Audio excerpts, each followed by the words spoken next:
Hello and welcome to the Happy Musician Vlogcast. I'm Candace, your happy musician. I'm a harpist, I'm a coach, teacher, and I am also running this vlogcast. So my guest today is Ezgi Yargici. She is an accomplished cellist and first Dan black belt. Ooh, I'm like, and she's so petite, but I would not. So Esme has performed in orchestras all over the world. She is a very accomplished and very seasoned cello teacher. And currently, she is focusing on mindfulness in music. So hi, Ezgi. Hello, hi everyone. Thank you for being here today. I'm so excited to have everyone on. But Ezgi and I know each other. We've played together in the Ever Ensemble, and a couple other things. We've done a few weddings and things, but beyond that, Ezgi has a whole this amazing musical world. But Ezgi, right now, you're focusing on mindfulness in music, and could you tell me like how tell me some about that? How's that happening? How are you doing that? Sure. I mean, it goes back to like years ago, like because I've been practicing martial arts, yoga, meditation, like all like separately. They're not like combined. Like, but I'm interested in all of those. And actually, my like combining with music or like instrument playing like started with my martial arts experience. Like I usually tell this like like whenever it comes up like this story. Like so in my like first semester in martial arts class, and I found out about it like by coincidence with a flyer, like, oh, let me try this class, like how it goes. So it was my first semester, and like it was a really like welcoming environment, and I was like learning a lot. And like in the middle of the semester, like our instructors were like, okay, today's topic is throws. And I was like, You're so like, yeah, let me just like go to this corner and watch. I don't want to be involved in these like judo throws. And they were like convincing, like, okay, like here's the technique, and like if you do the technique right, everything will be easier. And I was so hesitant because like how can I do this? Like it's like it was a like big like mental thing. right. I And would be scared half to death. Okay, go ahead. and I tried it like lifting one person and then throwing one person. Like I mean, of course, like I was learning the technique, and it was not like perfect like the first time, but I did it. And then I was like, wow, like I lifted this person. And like that made me think, like, and besides the martial arts class, that made me think that like in daily life, like we are actually making our lives like very difficult. Because like I have my cello carrying, like I have a lot of like music, like lunch bag, like music stand, like we are always carrying stuff. And then like, you know, we're always getting tired and like miserable, like, you know, like opening up those like big doors, like when we're going into like like in a building. So like so like that was my point. How can I make things like easier in daily life using this like technique? Because like in order to lift a person to throw, like you need to like use your body like in a certain way, so that like it doesn't like you're not using like small muscles and then like get injured. Right. So like my idea was like, how can I like use this idea into like cello playing? And I started to like experiment with my teaching. Like how can I do this, like and I changed like some postural things in my students and on myself too. Like I was just like experimenting with the posture and like cello technique, and it's working. And then so that was my like initial getting into this like topic. And then like besides that, I'm also like interested in like meditation and yoga. um, in those classes, like I noticed that, like, you know, like breathing actually plays a really important role, and we like as like string players don't know about it much. Right. Like singers know it, like So bass players know it. But like no one teaches us like how to breathe when we play. and it's important. I mean, It's really important. Yeah, it's like yeah, like even if just like, you know, like taking like 3 deep breaths like before we start playing, it's just like changes the whole scene. Like we have more like oxygen in our brain and like we feel more relaxed. Yeah, because like this life is so crazy. Everything, like we're always rushing from one place to other place. Like we're always like our mind is always busy. We cannot relax. We're not really all present, you know. So it's, I feel like your mindfulness is, and that's what it is. It's trying to bring us back to the present of where we're at when we're about to play, and say, okay, this is where we're at. This is where we're focusing, and everything else right now, it's just not there, you know. And it does, you know, that, but that's what breathing does. It tries to bring you back. And Exactly, to the moment, to the present moment. Yes, exactly. Yeah, and then I started to combine these and I started to apply these in like my lessons, my private lessons. Especially like during the quarantine, like we were doing online lessons, and like most of my students, and including me, like we all like have this like ups and downs, right? Like quarantine, like it's a like really weird, like really weird yeah, time. Like the entire world shut down, and then it's like anxiety, and you're trying to like normalize something that isn't normal, but you're also suffering from a level of anxiety while you're doing it too. So yeah, everybody is. I totally get what you're saying. But go ahead. So you were doing this with your students. hmm. So I started to apply those ideas, like some stretching and breathing, like before, like 5-10 minutes before my lessons. But like my lessons are like at like certain period of time, and like that, like my students are taking lessons from me for like cello technique, cello playing. So I can't really use my entire time just for this, like like relaxation I'm sure they would have techniques. loved it, but no, yeah, that's not what they signed up for. So I decided to create this like class. So I'm working on it.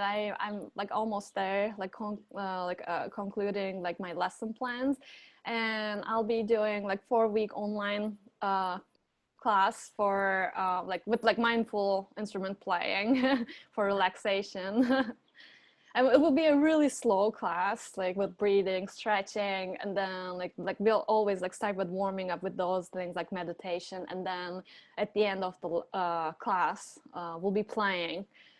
So I have some specific like pieces. Oh my gosh. Okay, so it should be slow. I mean, if it's going to be slow. Right. I mean, and I think this is, you know, this is so needed right now. We're all suffering from a level of anxiety, but even before quarantine and everything like that, we still needed it. We needed a, you know, a point of so we do need some training and how to handle our internal workings before we play. I feel like the many successful musicians have figured that out. They may not call it mindfulness music, or, but I feel like they figured out how to, you know, do that and be more present. But so the 4-week class, when do you have an idea roundabouts? Because when this comes up, I want to put it on the site. I want to let everybody know that every musician, you need to be happier. You need to be Sure. mindful.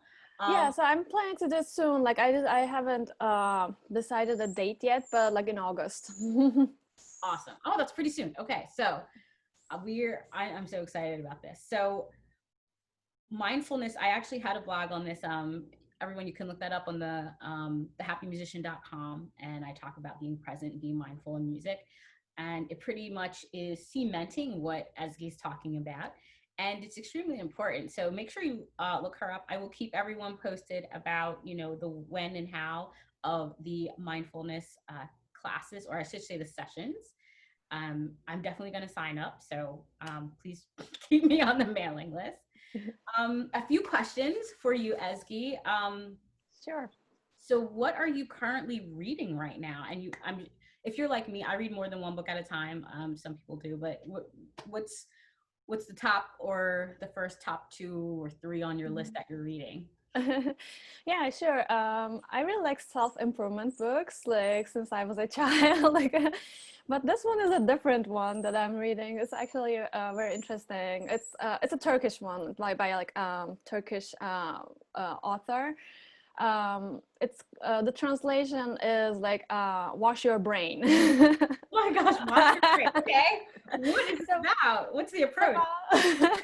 It's about neuroformatting your brain. So you know, like in all, like most of the like self-improvement books, like it's all about like affirmations and like positive thinking. But this author is talking about the other perspective. Like he says that like if you have some like negative like experiences in the past, like traumatic experiences, they stay with you, and like just positive affirmations like don't help to fix that. So it's about some like different techniques. I'm still at the like beginning part of the book, so like I haven't read the like actual techniques yet. But he's talking about like with some like specific techniques like tapping, and like there are some like spots like with the eye positioning, like tapping here, or and like, you know, putting hands like different positions and then like going back to the memories.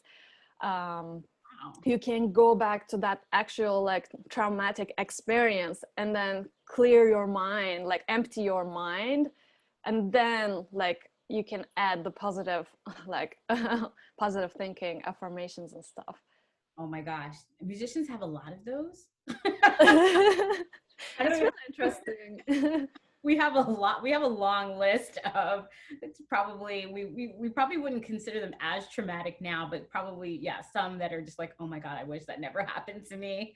Um, this sounds like it would be very good for artists in general, dancers, singer, everybody that has to do the performing arts. Because um, wow, yeah, to be able to move past and clear the aftermath, or you know, the residual of a negative experience. I mean, how wonderful is that? Talk about moving forward and letting go.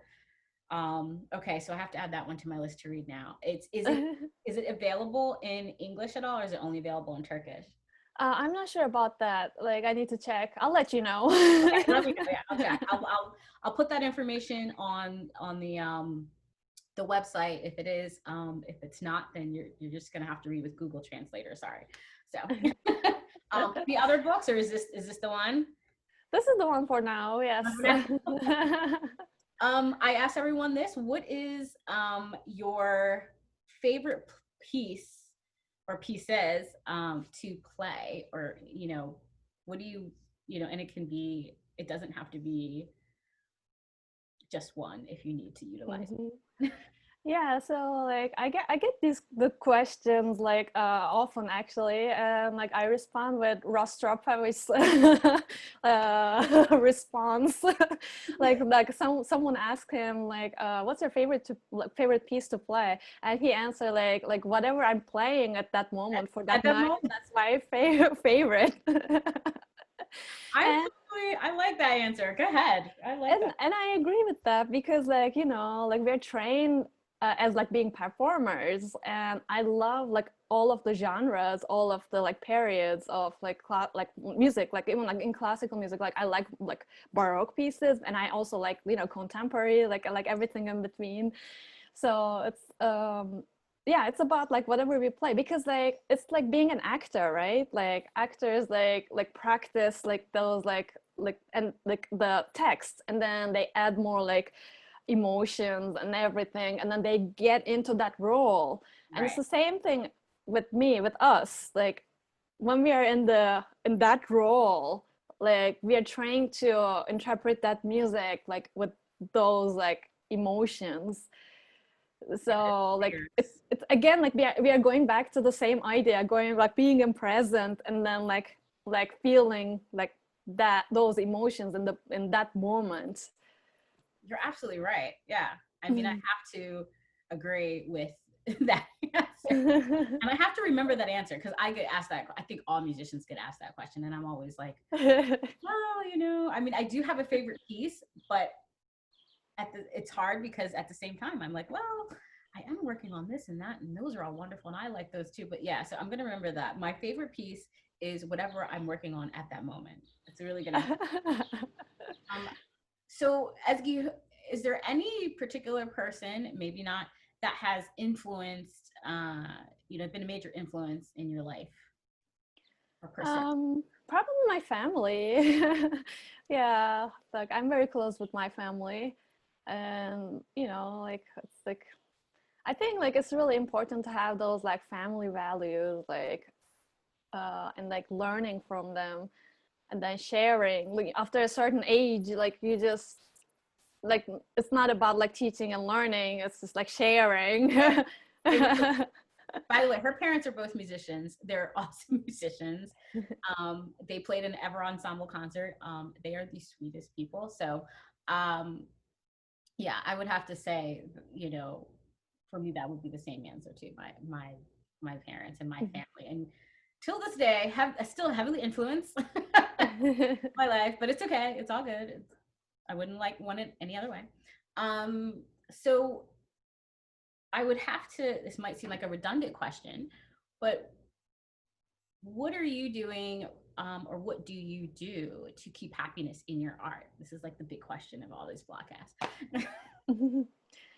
um I think again we are going back to the same idea about like being present and like in that moment, because like that comes with the meditation, like if you train yourself being in the moment, then like you enjoy the moment, and then that's the key, right? Right. Like I think, yeah, because like if we are in the past, like if we're thinking about yesterday or like last week, like when we're playing or when we're focusing on, like we can't really focus. No, you're not focused. It's a distraction. I mean, you can reminisce about something wonderful that makes you happy and fuels you, but we don't want to, linger on some, a negative Mhm. memory. And we're like, and then all of a sudden we don't really know what we were practicing. We played a whole Right. thing. What did I play? What was I Mhm. doing? So, Yeah, and another thing is like I really like collaborations, like because I think like that makes me happy the most, like like when you're playing with another person. So it's about like expression, right? Like sometimes like we can't really express ourselves like verbally well, but like we are trained to play our instruments, and then we express ourselves with our music. And when we are doing it with other people at the same time, it's so magical, like yeah. more, you almost feel like more freedom playing with people. I do anyway. It's freeing, and you feed off of each other's energy when you're Right, playing with other. like breathing together, and then like starting the phrase together, ending the phrase together, like or like in the middle of the phrase just like getting like that eye contact, and then like if someone feels like someone if someone feels like getting softer, and then like the other person's reacting, like it's so magical. Those moments are so magical. It is. You're so right. It is. And there's so many other things that make things wonderful. But you're right. It's important to um, communicate, but not with our words. And communication is about listening too. So it's musicians have to use a lot of that, and having the time to listen to how the other person's playing does it makes it so much more enjoyable. I love playing with other people and ensembles. I get such a huge kick out of it. So I totally understand that that's what brings you happiness. So I get it. So I'm not gonna ask you any more questions. But I do want to Oh no, is it over? I was enjoying Darn, this. I like our conversation. I know, right? Collaboration. It's all, and that's why I'm doing this. I love to speak to other musicians and just see what they're doing. We all have a story to share. We all have something to share, and it's for me it's a learning experience, but it's exciting. So I do appreciate you coming on to my vlogcast, and answering the questions and sharing a little bit about yourself, and also just being a cool friend. I collaborate with Ezgi. I play with Ezgi. It's great. And she's a phenomenal cellist. Um, Thank you.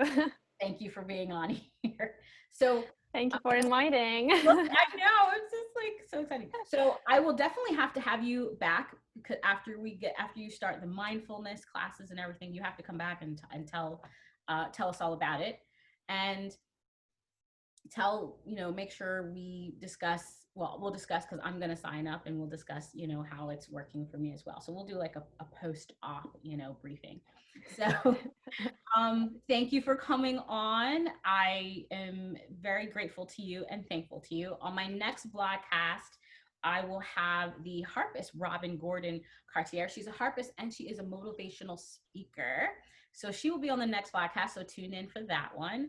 Once again, Ezgi, thank you for coming. Thank you for, well, you didn't have to go anywhere, but Thank being you. on my podcast. Thank you so much for inviting me. You're quite welcome. And I look forward to having you back. And that's it. Thank So you. I will see you soon. See you soon. Bye bye. Bye.